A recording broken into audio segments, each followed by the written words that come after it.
conservation organizations believe the seaweed industry needs good communicators. They will share results of messaging testing and present on a toolkit they are developing that will help jumpstart conversations on seaweed and shellfish farming.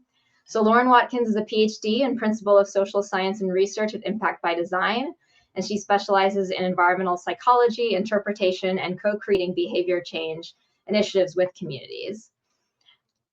Lauren's career spans many institutions, including the National Network for Ocean and Climate Change Interpretation, the National Estuarine Research Reserve System, and White Oak Conservation.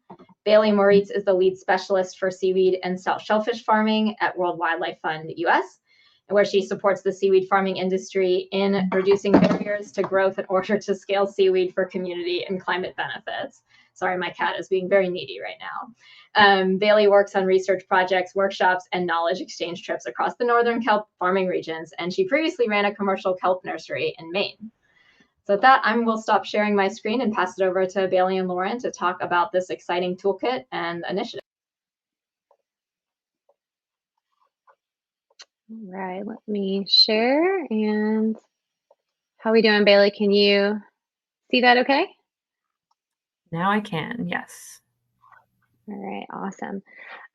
Welcome, everybody. We're really glad to have y'all here. And we're actually, before Bailey and I jump in, we are going to do a quick quiz run by Bree. So you'll see a question pop up. There's going to be 3, and we would love for y'all to take that, and then we'll chat through each one. So it's fun watching all these change. So it was a live thing. It's good. So fancy.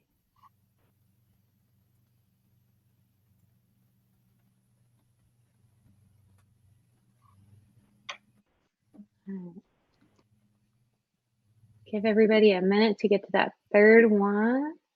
And we can take away the color one. We'll just leave these 3 up. All right.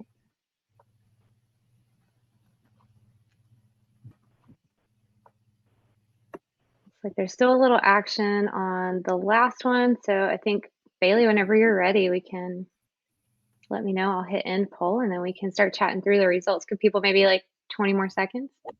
Yeah, maybe 10 more seconds. Okay.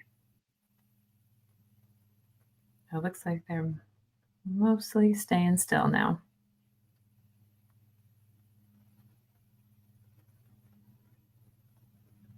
All right. All right, cool. Should we hit broadcast results, or can everyone see the results, Bree? I am going to broadcast results for everyone right now, so everyone should be able to. Thank you. All right, so everyone should be able to see. And Brady or Bailey, you want to walk us through what we're seeing here? Yeah, so for the first one, which of these contains seaweed? The answer is all of the above. All of these things often contain seaweed. It's not necessarily from species of kelp, which we're used to seeing in farming in the US, but there is a lot of alginate or carrageenan, which is a thickening agent used in a lot of things like toothpaste or chocolate milks that we find. You can look on the ingredient list and you'll find something that is derived from seaweed in all of these products. For true or false, seaweeds are plants. It is false. They are not plants. They fall under the kingdom of Protista. And really what differentiates that is, unlike plants that have a vascular system carrying nutrients up their whole structure, seaweeds don't have that. And all of their tissues photosynthesize. They don't have roots that take up nutrients, but something that is really just there structurally to hold them in place. And lastly, what is the fastest that some species, kelp species, can grow in one day? The answer is that 61% of you got is 2 feet. The giant kelp forest that we see largely off of California, in ideal conditions, a giant kelp can grow up to 2 feet in a day, which is pretty incredible. Awesome. Thanks, Bailey. It was fun. I've also been learning a lot going through this project and continue to from you. So thanks for sharing that. And with that, I will drive these slides for you, Bailey. Just let me know when you Perfect. are ready. With the agenda just for today, so y'all know, we're going to start with Bailey for the first half, and then I'll share the second half, starting with Bailey sharing a little bit on what seaweed aquaculture is, why it needs good communication, and some insights from some work that's been done on messages about seaweed and what people know and think.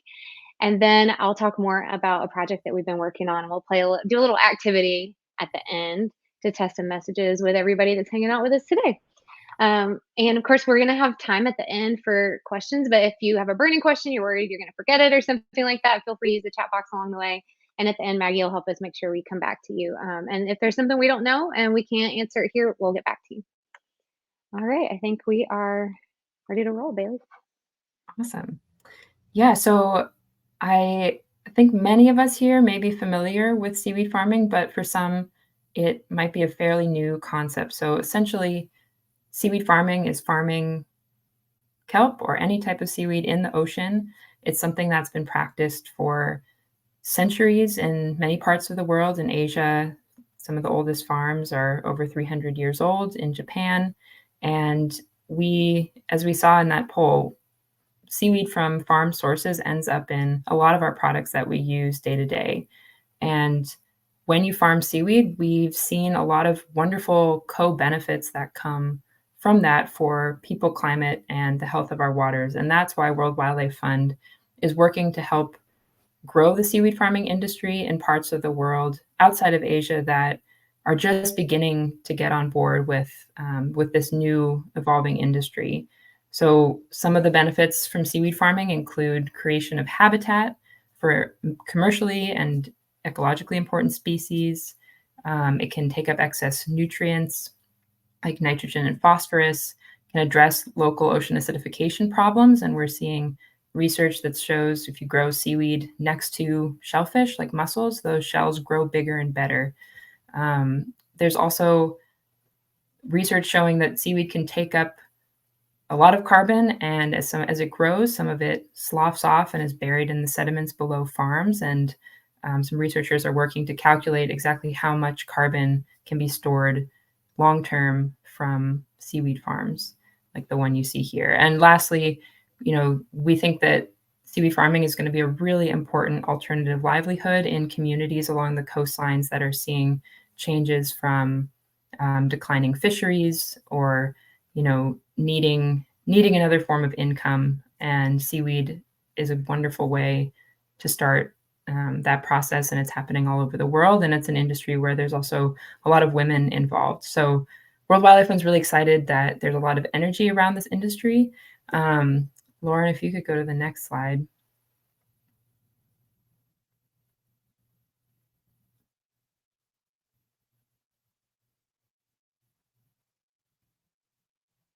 Lauren, is that working?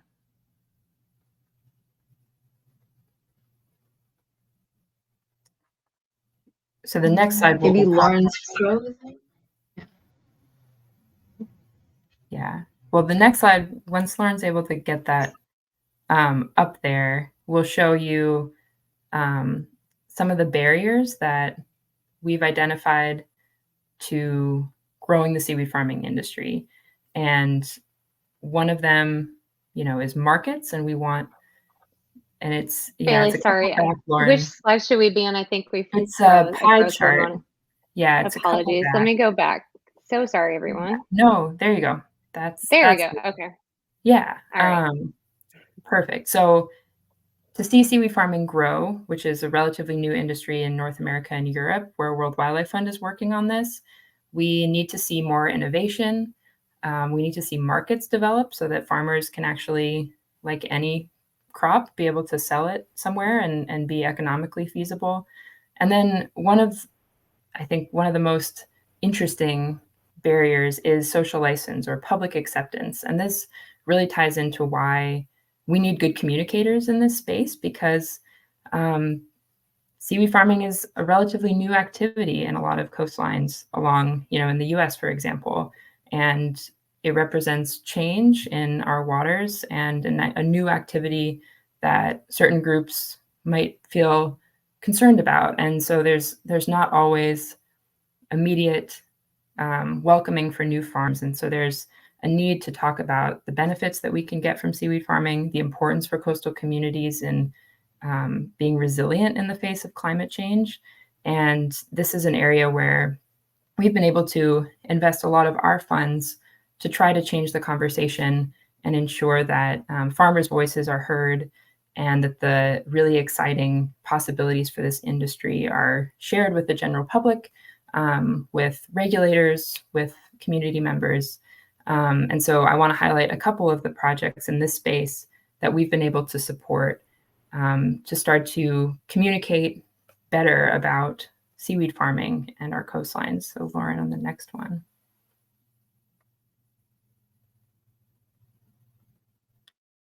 One example of a project is with a farm in Wales. They are a community benefit organization. And so they work a lot with the community to actually carry out their farming activities and see support grow locally. And they were able to hire a staff member whose specific focus is on stakeholder engagement. And that's really allowed them to expand the reach that they've had with the government. This is a photo of a member of the British royal family visiting their farm, which brought them a lot of publicity and opened up awareness for people across Wales and across the UK, where seaweed farming is a relatively new thing.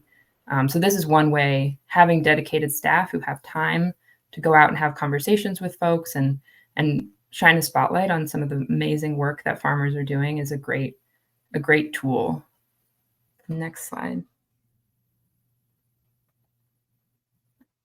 Another project is with the Howsett Nation in Vancouver Island, British Columbia, and they have a farm that they're running in partnership with Cascadia Seaweed, where they've been able to do training and education for community members and youth in particular, and bring youth out to their farm to do environmental monitoring, as well as training for potentially working on the farm now or in the future. This has been a really important way to engage community members who can benefit from the farm and to make sure that cultural values are being tied into the work that's happening, and to get youth excited about this as a possible career path as they also look at diversification strategies. Next slide. And then storytelling in general, being able to share some of the challenges and the wonderful people who are in this space. An example of that is Maine Aquaculture Association recently completed a film called A Sea Change about women in Maine's seaweed farming industry. And it's beautiful. It should be available online soon. We've done some local screenings of this film in Maine, and it really highlights the work that these women have done and why they're doing it, largely for their communities and to have a place for children who are growing up on their coastlines, seeing lobstering start to struggle, that there's still hope and a positive opportunity for people to get involved. So having stories like this shared is in being able to communicate that with nuance and beauty, I think is a really special skill set. Next slide.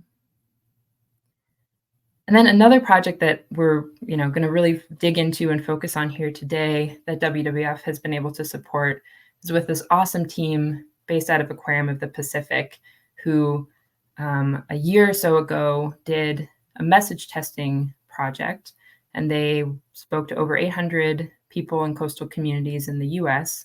And I'm just going to highlight a couple of their overarching results. They came away with some really, really neat conclusions and points for discussion. But this was one of them where they showed survey respondents, they asked them how familiar they were with seaweed farming and how they felt about it. And then they watched a short video clip and afterward asked them those same opinion questions.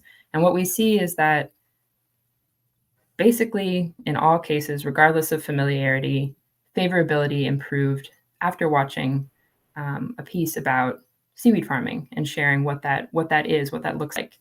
And I think this indicates that we're at a really cool point where people don't necessarily have super strong viewpoints one way or the other, and it's malleable. And so if we have good communicators working in this space, it's a place where we can start to really drive the conversation in a good direction. Next slide. They also tested certain messages, certain phrasing to see what resonated the most with folks. And this, if you look, the darker colored boxes indicate a higher, resonated stronger with folks. And then down on the left, those darker blue boxes indicate statements that resonated more weakly with survey respondents. And so in this instance, we see that environmental-based messages tended to resonate stronger with folks than things like economic-based messaging. So this is something we can use as we think about how we talk to people, what they care about, and what might bring them on board more quickly. Next slide. And lastly, they asked about people's level of trust with different sources of information. And I think, there's a lot to talk about here. And, at WWF being an NGO and having 50% of respondents say that they have a high level of trust is partly why there's so many other folks that we like to work with who have higher levels of trust, like aquariums and museums and scientists who are probably better positioned even to get this message out there and to talk with the general public, answer their questions, see what their curiosities are, and share the message of seaweed farming and the possibilities for it with the public. So this is something to keep in mind for sure. Now I'll pass it over to Lauren to dig in. Thanks, Bailey. Can you hear me okay? Audio, everything working all right? Yep. All right, great. Awesome. Thank you for that introduction to the support role that WWF is playing in this space. And we're working closely with them at Impact by Design and Aquarium of the Pacific to develop a seaweed messaging toolkit. And that's what I want to share with you now. And then we'll do a little activity to dive into some of the messages that we'll be testing and playing around with. So you can get a feel for what additional message testing is happening. But first, I just want to introduce this concept of the toolkit that Bailey brought up, and that's meant to help particularly aquariums and zoos based in the United States tell a powerful story about seaweed aquaculture. So first, why do we need this? Obviously, Bailey did a wonderful job teeing that up, but the key thing to take away for me that I learned as being part of this project through Impact by Design is that it's perfect timing for this. So opinions are not super solid and not leaning very extreme in one direction or the other. So people are kind of primed and malleable for this information. So it's a good time to tell a unified story, especially among zoos and aquariums, since they are seen as trusted messengers. So that's the why for the timing and what we're trying to do with that. So I'll walk through in a moment how we're, baking this cake, so to speak, how this is going to come to fruition. But first, I want to share the purpose of this toolkit. There's a purpose first for the educators, interpreters, communicators that are at these sites. And that's empowering them to feel confident and tell a meaningful story about seaweed aquaculture practices. And so there's a lot of information that people just need to be able to feel like they can talk about it with their audiences. So that's one piece, but also to have that shared narrative that also honors the diversity of experiences and communities that are engaging in seaweed aquaculture now, but also historically, because there's a really rich history of that too that is powerful to share with folks that are visiting these institutions. And speaking of the visitors, we also want to make sure that visitors to aquariums or other institutions that are using the toolkit feel like they have a better understanding of the practices of sustainable seaweed aquaculture. They feel like they can kind of understand the role it can play, all the solutions it can offer us for various issues, and then also recognize the connection to their lives. Because just like we saw in the poll, seaweed is in a lot of stuff. We probably didn't even know it, but you touched seaweed multiple times today, even. And that's just such an aha moment for people. And we want them, as they're experiencing seaweed messaging, to be like, oh, this isn't such a like exotic topic for us that we've never really thought about, because we're engaging with it all the time. You just didn't realize it. So helping people find those personal connections, because that's where they'll really these ideas can get stickier when we can find those personal connections to the content. And coming back to this, I don't feel like I can say this enough, but toolkits help us tell a unified story. And maybe many of the people in this room today have used some kind of messaging toolkit or heard of one of these before. You see them a lot. These are, we did a survey I'll talk about in a moment to find out what toolkits folks are using out there. And these were just some of the ones that came up quite often. And they can help us get clarity around, what are we all talking about here? What's the big idea we want people to walk away with? And how can we, when people see social media or exhibits or people talking, they know that this is all part of one shared narrative and idea. So one that was the most common that people might be familiar with is NOKI, the National Network for Ocean and Climate Change Interpretation framing toolkit that was done with the Frameworks Institute and the New Knowledge. And so this is a really commonly used toolkit to help share metaphors and talk about hopefully framed conversations, solution-based conversations around climate change. And this has been around for a really long time now. I think I started getting involved with NOKI over 10 years ago now. And messaging, like NOKI's and some of these other toolkits, should be tested as we are and updated to address current reality and the changing tide, so to speak, of a certain topic. And that's one thing that NOKI's been really great about doing, of trying to stay as up to date as they possibly can with their resources on addressing the conversations around climate change. Another thing about messaging that I feel is important to note is that where possible, it should be co-created. And I'll talk more about how we're taking a co-creation approach with this work. This is an example at Impact by Design. We work on messaging frameworks and toolkits a lot. And one that we worked on that I wanted to share an example of where we co-created was for the Jane Goodall Institute. And it was a messaging guide to help farmers learn how to use compost to increase their soil fertility, so they didn't have to go so far away from home to farm. And this messaging was done in workshops with agriculture experts, with farmers, with even informed by youth.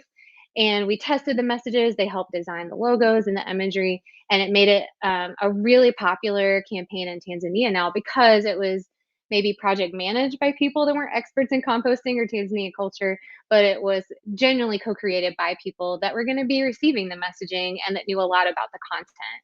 And so that's a really important piece of messaging toolkit design that we've taken to heart for this project. So how did we do it? What does that mean that we've taken it to heart for this project? So this is just a quick roadmap to the messaging toolkit that we're hopefully going to be rolling out shortly for y'all in the next, likely early next year. And it started a year ago this month. I meant to look up the day and I forgot to do that. Was it this week? But it was pretty close to this week, I think. Bailey, I don't know if you remember. But it's been a year since this project collab between Aquarium of the Pacific, Impact by Design, and WWF really kicked off.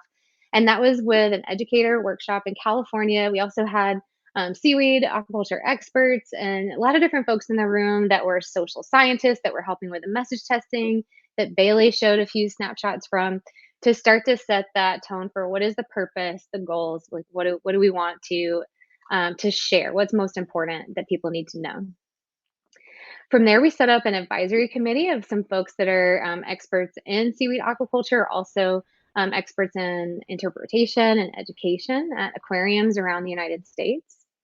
And they're helping play a role with revisions and reading the things we share. Sometimes we reach out with like a frantic call for an expert in a certain region, and they've been amazing to help answer the call when we need it to guide some of this. So collaboratively, we set those goals and objectives, which are the two purpose points that I shared a moment ago, so that we would have a roadmap for what we hope to get out of this and what we're evaluating to see if it's working or not.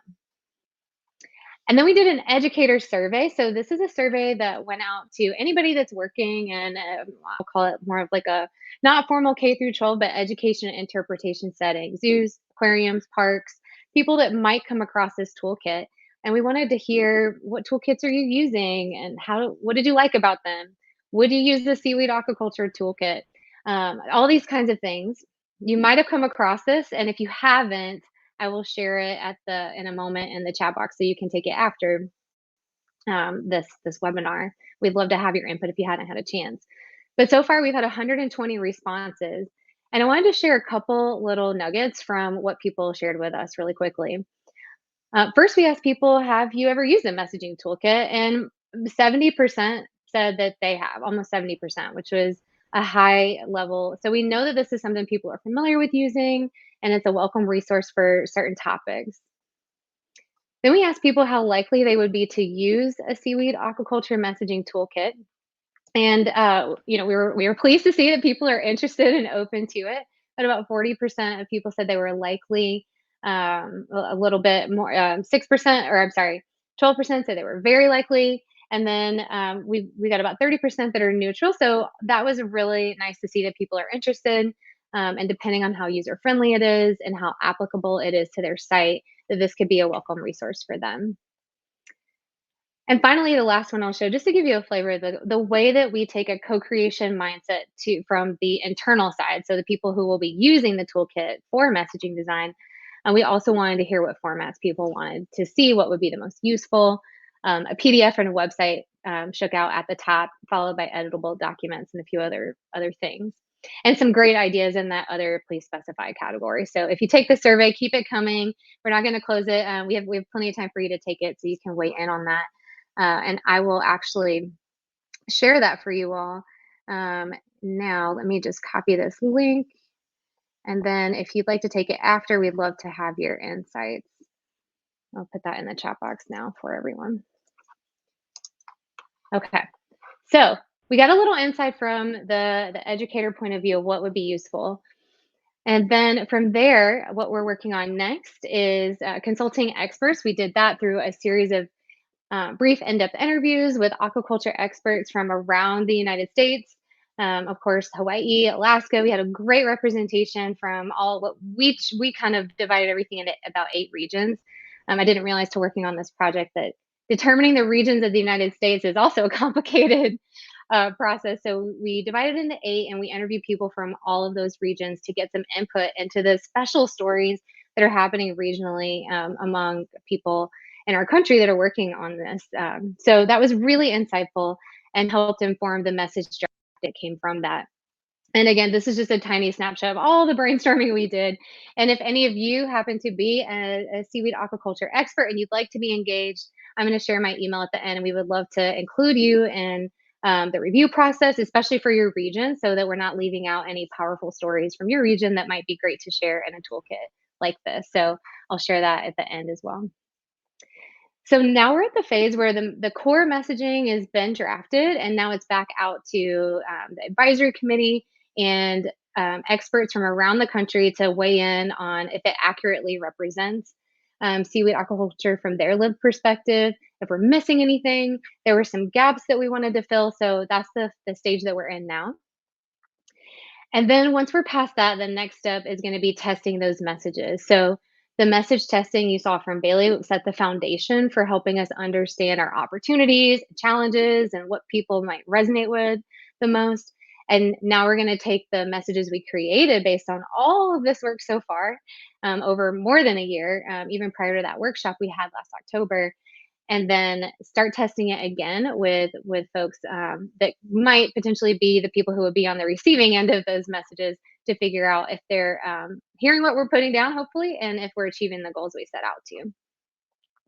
And then the end result will be finalizing it and then rolling that out. So if you do take that survey link, even if you don't identify as an educator, just skip the questions and go all the way to the end. You can enter your email so you can get a copy of the toolkit, which will be free once we're ready to roll that out. So feel free to include your email there so that you get a copy of it too. So what's going to be in it? So I want to just do a quick highlight of the content, and then share a couple quick things, and then we'll do a message testing activity, and then we'll go to questions and discussion. So this toolkit is going to have what we're kind of informally using right now as an internally facing section and an externally facing section. If you're familiar with the Noki toolkit, for example, the internal side was a training you would go through to some extent, so you knew how to use the tools. Right now, our internal is going to be more of a self-guided information, so that people can learn the basics, what they feel like they need to know to have that self-efficacy to talk about seaweed aquaculture. So of course we got to throw some basic facts in there because as we've seen, it's not something that is everyone is not an expert on seaweed aquaculture like they might feel they are on other topics. So just some basics are important to share. The history of seaweed aquaculture, some of the values that might resonate with people as it relates to it, regional information. So if you're an interpreter in Hawaii versus an interpreter in maybe Maine, it might be nice to know some of the things that are special to your region so that you can help your audience connect as best as possible. We're also going to share some things to look out for, potential pitfalls in the messaging, things to just be aware of, insights from the message testing. So why are things written a certain way? Things that we saw in the results were something that we heard from people who took the survey they'd like to see. And then sharing some additional resources that might include recipes or photos or websites to learn more, things like that. When it comes to the external side, the most important thing we want is to get that big idea across. Like, what is the big thing? If people remember one thing about seaweed aquaculture when they're done with their experience at the aquarium or the nature center, what do we want them to take away from that? So all of the sub themes and storylines, all of these things are meant to support that, fostering positive attitudes and a personal connection to seaweed aquaculture. We'll include some metaphors so that you can use those to help people relate to the content quickly, and then also share all kinds of different important insights about why seaweed can be a solution for things like climate change, why the history of it is so important to the history of people and our country and farming, and just those big essence of these ideas that we want people to take away from all the richness about seaweed aquaculture. So that is the what and the how and all the work we've been up to. If you are on any of those committees or you're an expert, we've been bugging for your opinion, or an advisory committee that's been supporting us, thank you for everything you've done for us to bring it this far. And we're really excited to get that rolled out shortly. So we have about 20 minutes left. I'm going to take about 10 minutes or less to share a little bit more about message testing and do a quick activity with y'all, and then we'll hear what questions that you have. So I wanted to share a little first of why we do message testing. Of course, the big essence is that what works for you, what you want to get across, might not work for the people who are hearing it, and that's okay. That's what framing is all about. So framing helps us figure out how do we get the message across in a way that meets the audience where they are. And the big idea is we don't know what we don't know. When you say a word, when Bailey says one thing, I might hear something different than what Bailey means because she's an expert in this and I'm not. So we want to make sure that we're keeping in mind what the general public might hear when we use certain terms and phrases to explain it. It helps us test our assumptions and reduce bias in the stories we're telling, especially when we're consulting experts and taking that co-creation approach with people. We're hoping for certain objectives to be met, so it helps us know that before it's formally rolled out in the public. So we want to see, just do some preliminary testing for that. And then, what are people learning? With this particular messaging toolkit, knowledge gain is going to be a core aspect where sometimes it might be shifting feelings about something or toning down the heat of a conversation a little. Seaweed's not a contentious topic right now, so it's great for us to try to foster that knowledge gain and solid knowledge that is accurate about seaweed aquaculture. So that's a big core part of this, of course, is debunking any myths about seaweed. And then just figuring out what people prefer. So building on what Bailey shared, what resonates to people the most by region, and being sure that we lean into that. I will share this link in case this is something you want to dabble in. This is a nice resource on just basics of message testing, and it even has some ideas on how to do it if you don't have a budget to do it. It can be a really helpful tool. I'll share that in the chat box for you if you want to take a peek at that more. But essentially, the main things we're going to be doing are going to be a combination of interviews, maybe some focus groups, and then surveys that'll be done to help test some of these messages that we're drafting and figure out if they're meeting the objectives that we hope for and that they just make sense in general to the public. So think it's time for us to try it out. I am going to share this link. This is just kind of a quick, more in the spirit of fun activity. I'm going to post the link. I'm going to give folks, I'm going to give you 3 minutes. So 45 minutes after the hour, I'm going to give you 3 minutes to take this survey. It's only 3 questions. And this is just for fun. It's not exactly, we're not ready to message test the toolkit yet, but this is to give you a flavor for the kind of things we can learn from message testing. So I'm actually going to mute myself so you can focus. And when it is 45 minutes after the hour, we will take a peek at what came out of this.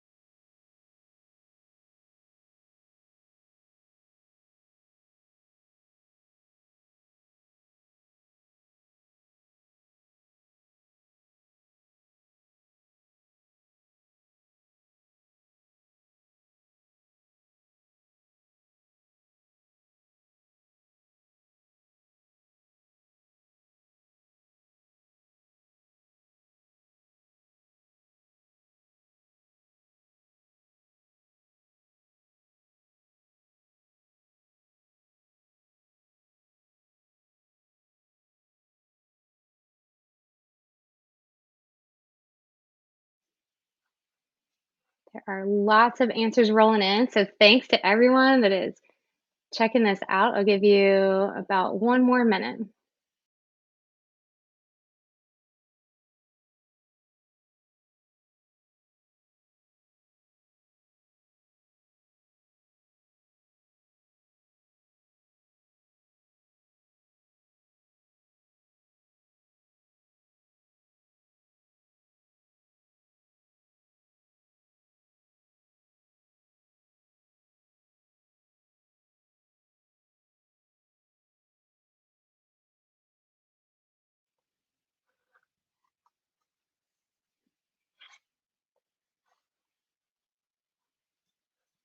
All right, just a few more seconds if you haven't clicked submit yet, and then we'll take a look at what we found in our quick testing activity.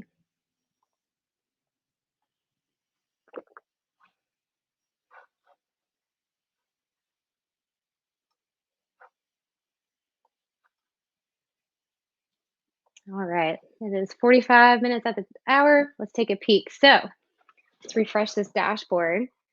And you should have gotten 3 questions, but what you might not know is some of them, or one of them was what we call A/B testing. So some of you got one version of a message, some got others, and then we took a peek at, what you had to say about it. But this first question was about excess nutrients, carbon dioxide. And so we asked, how difficult or easy was that for you to understand? And this is the kind of thing we can do to figure out, you can do a variation of this and then ask people in a focus group, what feels confusing about this? And if people were leaning towards this really difficult to understand, then we might say, what, this needs a metaphor, not just some information about what it does. Maybe it needs something more like a different word, or something like using metaphors like it's kind of like a sponge that can soak up nutrients or something like that, instead of just saying what it is. This can help us find opportunities to make it a little easier to understand things when someone shares this a little bit difficult. Next, we ask you all, of course, this isn't something we would test with everyone in the public, but they're probably not all exhibit designers or people who do seaweed communication. But imagining that you're designing an exhibit, you had 3 choices. So 3, what we might call a sub-theme or a theme that would be on an exhibit about seaweed aquaculture. And we see that most of you chose from coast to coast, or not most, but the biggest percentage, coast to coast, farm seaweed can nurture vibrant communities, preserve traditions, and protect nature. So thank you for, this is a little pilot test of 3 of our different sub themes that we were weighing against each other. So it was really helpful. So we will use this information. Thank you. And then last, this was what we call A/B testing. So without knowing it, half the group had this message: seaweeds contain many vitamins such as A, D, E, C, B, essential minerals. And the other group got a more like a high level sentence that people have cultivated and used seaweed for millennia because of its nutritional power. And then we asked right after, how likely are you to, on purpose, integrate seaweed into your diet in the next month? And we see that with the second, with group B, people leaned a little bit more likely to do that. So this was, again, just a quick activity for this. This isn't meant to be, of course, scientifically rigorous to inform the decision we're going to make about these two sentences, but it can give you a flavor of the kind of things that we can learn from message testing to help build on and improve and lean into what works for people to get the results that we want, which is hopefully the people will purposefully integrate it into their diet because it's really good for you.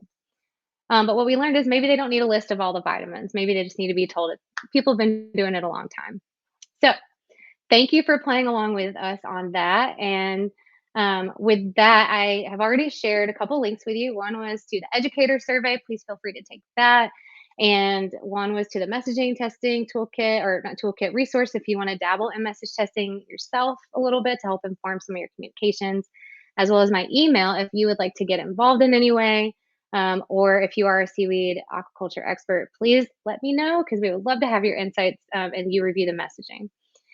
And with that, I will turn it over to Maggie and Bree so that we can take any questions and chat about anything that you would like.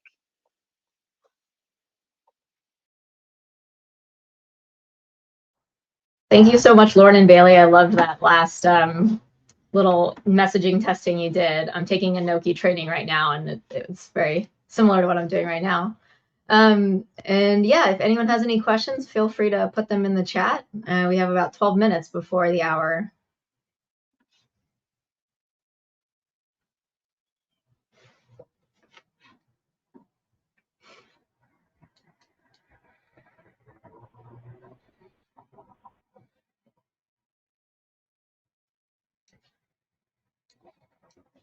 And Lauren and Bailey, I know someone's typing. Let me know if you'd like me to read them out loud, or feel free to also just answer them as questions come in.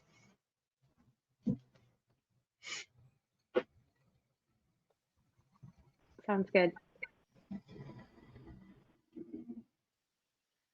Oh, Bailey, do you want to take this one? Yeah, that is a good question, Caitlin. I think,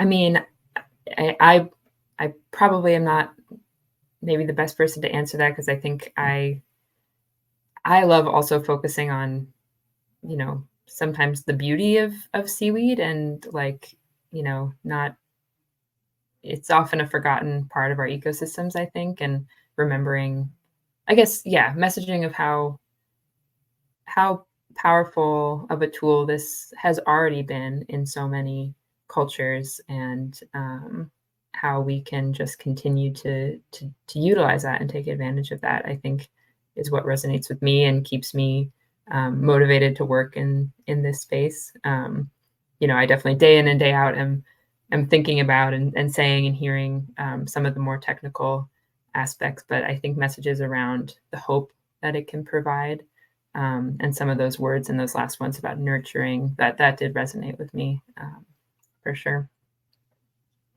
Yeah, and for me, because I've been learning along the way of developing the toolkit with our team at Impact by Design and Aquarium of the Pacific, and I've just been fascinated by how many things seaweed is already in.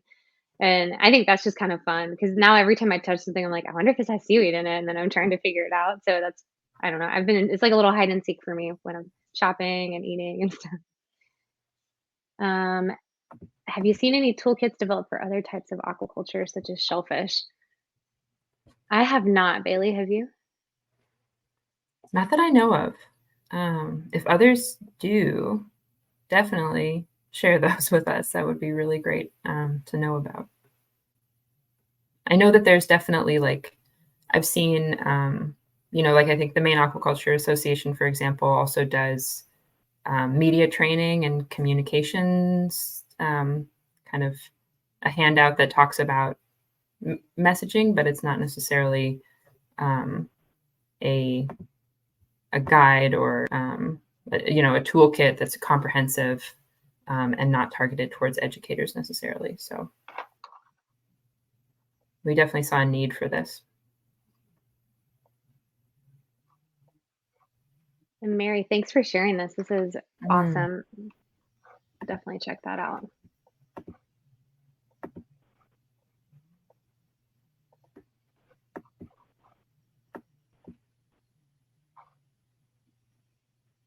The anticipation while you're sitting there saying so and so and so and so, and two other people are typing is killing me.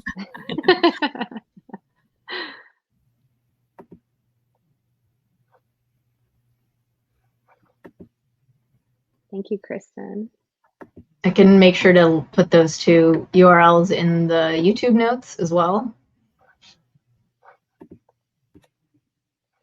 Awesome. Thanks, Maggie.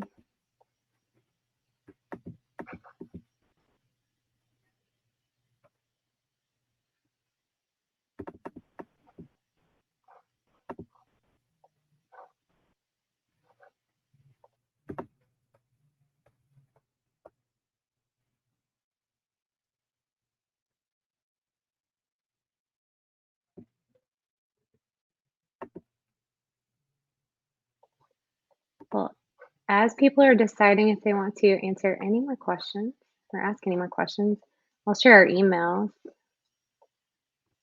In case you'd like to reach out, you have both of these.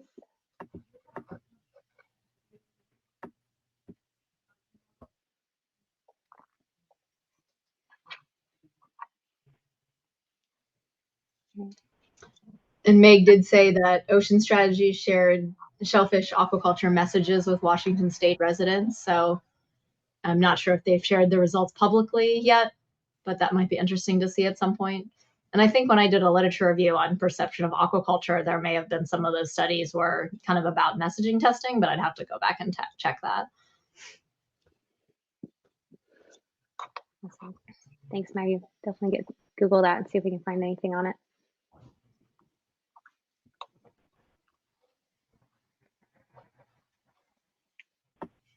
And I recognize some people are leaving the meeting, so you have to go. Thank you for joining us and hanging out. Happy to stay until the top of the hour to answer questions.